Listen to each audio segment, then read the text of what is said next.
Para tetangga pun silih berganti berkunjung ke rumah Tegar, berusaha menyadarkannya atas permintaan ayahnya. Akan tetapi Tegar tak kunjung sadar, dia masih linglung dan tatapan matanya kosong.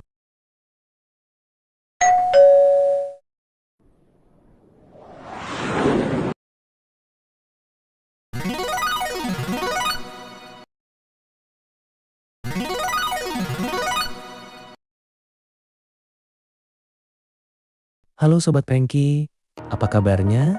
Saya doakan kalian saat ini baik-baik saja ya. Perkenalkan cowok ini namanya Teguh, dan sepupunya yang berjaket merah adalah Tegar. Ibunya Teguh adalah kakak dari ibunya Tegar. Untuk ibunya, Teguh kita sebut saja Bu Yati, dan ibunya Tegar Buwati. Cerita kali ini berasal dari Teguh, yang akan menceritakan pengalaman horor sepupunya yang berjudul Harry Potter Bikin Linglung. Kenapa judulnya Harry Potter Bikin Linglung? Simak ceritanya sampai akhir ya. Sebelum ke cerita, saya akan menjelaskan profil dari Teguh dan Tegar. Teguh dan Tegar adalah sepupu yang seumuran. Saat ini berusia 30 tahun. Mereka sama-sama dari Pekalongan, tapi di desa yang berbeda. Keluarga mereka beragama Islam. Ibu Teguh bekerja sebagai ibu rumah tangga dan membuka usaha warung kelontong. Untuk ayah Teguh bekerja sebagai petani. Sementara ibunya, Tegar, bekerja sebagai penjahit dan ayahnya adalah tukang sayur. Oke, tanpa berlama-lama lagi, mari kita menuju ceritanya. Kala itu tahun 2011, Tegar disuruh ibunya untuk membeli beras di warung ibunya, Teguh. Jarak rumah Tegar dan rumah Teguh sekitar 20 menitan. Dengan kondisi jalan yang kurang rata dan di tengah-tengah antara rumah Tegar dan Teguh harus melewati kuburan yang bisa dibilang angker. Tegar sampai rumah Teguh sekitar jam 17:40 sudah mendekati waktu maghrib.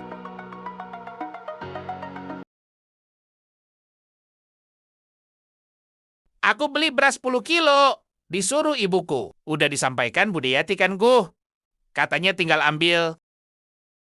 Oh, nggak usah khawatir, berasnya tinggal ambil. Tadi kan ibumu telpon, jadi langsung disiapin semua. Setelah beras sudah disiapkan, jam 17:50 Tegar berpamitan pulang. Akan tetapi, Bu Yati melarangnya karena waktu sudah maghrib. Tapi Tegar malah tidak menghiraukan larangan Bu Yati dengan alasan mumpung belum terlalu malam dan jalanannya rusak. Tegar, berasnya sudah Bude taruh motor. Hati-hati ya bawanya, soalnya jalannya pada rusak. Makasih ya, Bude. Kalau begitu, aku mau pamit pulang. Mumpung masih jam segini, belum terlalu malam.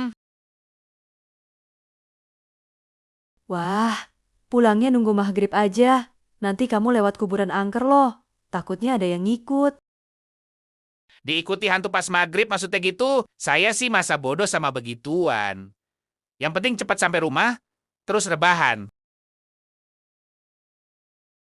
Saya pamit dulu ya, Bude. Ya udah, kalau pengen pulang jam segini, pesan Bude, hati-hati. Salam buat ibumu.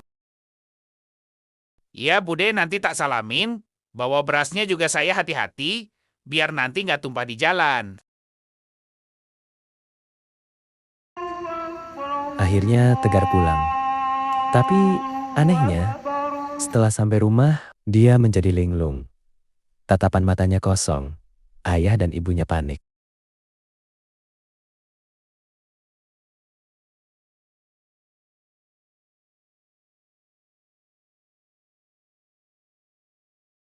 Tegar, kamu masuk rumah kok nggak salam. Berasnya juga nggak diturunin. Buruan turunin terus sholat. Belum sholat kan kamu? Melihat anaknya tidak merespon, Bu Ati melaporkan Tegar pada ayahnya. Pak si Tegar kok aneh banget ya? Ditanya diem-diem aja kayak kena hipnotis. Coba kamu yang nanya. Loh kok bisa gitu, Bu? Aku nggak percaya kalau dia kena hipnotis. Coba biar ku samperin anaknya.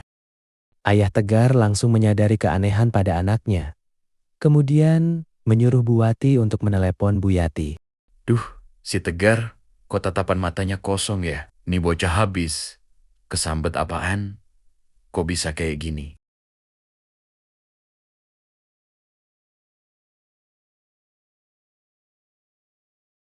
Lihat anaknya linglung kan? Kalau nggak ada perubahan, coba panggil tetangga barangkali bisa ngobatin. Iya, Bu. Habis sholat isya, biar ku panggil tetangga. Kamu coba telepon Mbak Yati. Diteleponslah ibunya Teguh. Karena orang tua Tegar penasaran dengan kondisi anaknya yang linglung. Halo Mbak Yati, Assalamualaikum.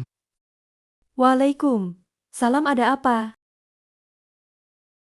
Gini Mbak, si Tegar habis dari sampean kok anaknya jadi linglung, kira-kira tahu penyebabnya nggak?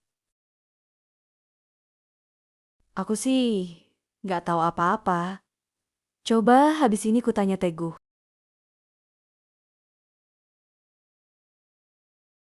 Oh iya, minta tolong Teguh sama ayahnya bisa kesini kalau nggak ada acara. Barangkali kalau ketemu Pak Denya bisa sembuh. Oke, habis ini tak suruh ke situ. Ini mereka lagi sholat isya. Para tetangga pun silih berganti berkunjung ke rumah Tegar, berusaha menyadarkannya atas permintaan ayahnya. Akan tetapi Tegar tak kunjung sadar, dia masih linglung dan tatapan matanya kosong. Barulah si Tegar bertemu dengan salah satu tetangga yang paham kondisinya. Sebut saja Pak Samsul. Pak Samsul mengatakan penyebab Tegar linglung karena ketakutan luar biasa, ya semacam shock terapi. Pak Samsul mengatakan kalau Tegar bisa sadar sekitar jam 11 malam dan cara untuk menyadarkannya tidak bisa dipaksa. Harus alami agar tidak memperparah kondisinya. Cukup menyediakan 1 gelas air putih ketika Tegar mulai sadar. Kondisi si Tegar aman, Pak. Dia cuma kena shock terapi. Siapin aja air putih segelas, mungkin sadar jam 11-an. Alhamdulillah, Pak. Kalau disadarkan, sekarang nggak bisa gitu. Kok harus jam 11-an? Nggak boleh dipaksa. Sadarnya harus alami. Pastikan mental dalam kondisi siap biar nggak makin parah. Walau begitu, terima kasih banyak atas infonya, Pak Samsul. Dan benar saja apa yang dikatakan Pak Samsul, si Tegar sadar sekitar jam 11 dini hari. Setelah minum air putih, Tegar menceritakan penyebab kenapa dia bisa linglung.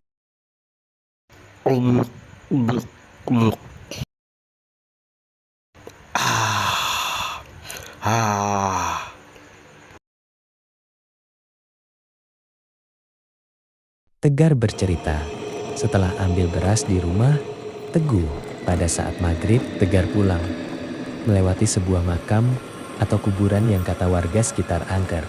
Dan pada saat melewati kuburan tersebut, betapa kagetnya Tegar karena sesuatu yang mengikutinya. Bukan pengendara motor ataupun mobil yang mengikutinya, melainkan kalian bisa tebak apa? Yang mengikutinya adalah sosok Potter alias pocong terbang.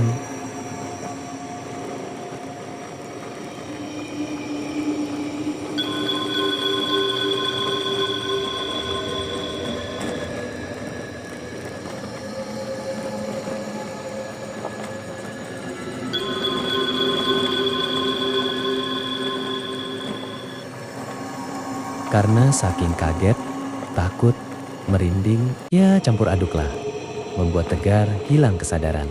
Yang dia pikirkan saat itu tidak lain adalah sesegera mungkin bisa sampai rumahnya secepat kilat. Anehnya ketika sampai rumah, mulut dan badannya menjadi lemas seperti habis dibius. Dan pikirannya entah kemana, dia tidak ingat apa-apa. Ya begitulah ceritanya. Kenapa aku bisa linglung? Pokoknya nggak bisa diungkapkan pakai kata-kata. Itulah kenapa nggak boleh pulang pas maghrib. Besok lagi nggak usah ngeyel ya. Nurut aja sama orang tua. Itulah tadi cerita dari Teguh. Dan kenapa judulnya Harry Potter Bikin Linglung adalah Harry Potter, singkatan dari hantu maghrib, pocong terbang. Ya, setelah melihat pocong terbang, membuat Tegar jadi linglung. Pelajaran yang bisa kita ambil dari kisah ini adalah hindari bepergian atau berkegiatan di waktu maghrib. Karena waktu maghrib adalah waktu yang sakral. Ya, waktu maghrib secara logika, kenapa tidak disarankan bepergian? Adalah banyak serangga terbang di jalan yang dapat mengganggu pandangan pengendara motor atau mobil. Pada mobil biasanya, serangga bisa menempel pada kaca dan menimbulkan bekas, sehingga mengganggu penglihatan dan itu membahayakan. Secara adat bepergian di waktu maghrib itu dianggap kurang sopan. Dan secara kepercayaan, waktu maghrib diyakini menjadi gerbang keluarnya para hantu atau jin. Tapi, itu semua tergantung kepercayaan masing-masing. Bagi kalian yang punya pengalaman menarik bisa berbagi ke Pengki Animasi. Akhir kata, terima kasih telah menonton. Dan sampai jumpa di cerita selanjutnya.